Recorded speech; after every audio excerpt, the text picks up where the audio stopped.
The U.S. verifies that China has established an espionage base in Cuba at least since 2019. According to a Biden administration official, China has been running a spy base in Cuba at least since 2019. This is a part of Beijing's global initiative to improve its intelligence-gathering capacities. The official, who spoke on the condition of anonymity because he was not authorized to speak publicly, claimed that the U.S. intelligence community has known for some time about China's eavesdropping from Cuba and a bigger attempt to establish intelligence-gathering operations around the world. The individual, who was familiar with U.S. intelligence on the subject, said that the Biden administration has increased attempts to impede the Chinese desire to extend its surveillance activities and believes it has made some gains through diplomacy and other unspecified action. Scroll to continue with content. Ad. The existence of the Chinese spy base was confirmed after the Wall Street Journal reported on Thursday that China and Cuba had reached an agreement in principle to build an electronic eavesdropping station on the island. The journal reported China planned to pay a cash-strapped Cuba billions of dollars as part of the negotiations. The White House called the report inaccurate. "I've seen that press report, it's not accurate," White House National Security Council spokesman John Kirby said in an MSNBC interview Thursday.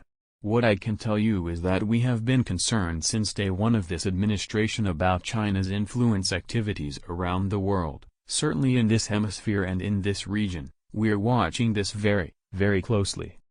The U.S. intelligence community had determined Chinese spying from Cuba has been an ongoing matter and is not a new development, the administration official said. Advertisement. Cuban Deputy Foreign Minister Carlos Fernández de Cosío also refuted the report in a Twitter post Saturday.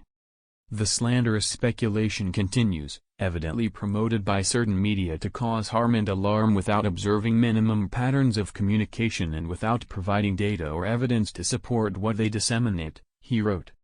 President Joe Biden's national security team was briefed by the intelligence community soon after he took office in January 2021 about a number of sensitive Chinese efforts around the globe where Beijing was weighing expanding logistics, basing and collection infrastructure as part of the People's Liberation Army's attempt to further its influence, the official said.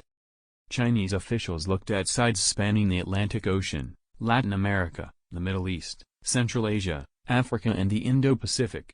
The effort included looking at existing collection facilities in Cuba, and China conducted an upgrade of its spying operation on the island in 2019, the official said. Tensions between the U.S. and China have been fraught throughout Biden's term. The relationship may have hit a nadir last year after then-House Speaker Nancy Pelosi's visit to democratically governed Taiwan.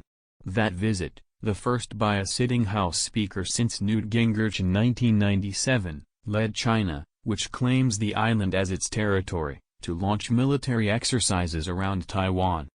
U.S.-China relations became further strained early this year after the U.S. shot down a Chinese spy balloon that had crossed the United States.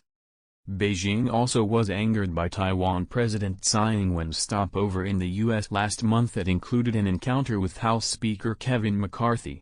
The speaker hosted the Taiwanese leader at the Ronald Reagan Presidential Library in Southern California. Still, the White House has been eager to resume high-level communications between the two sides.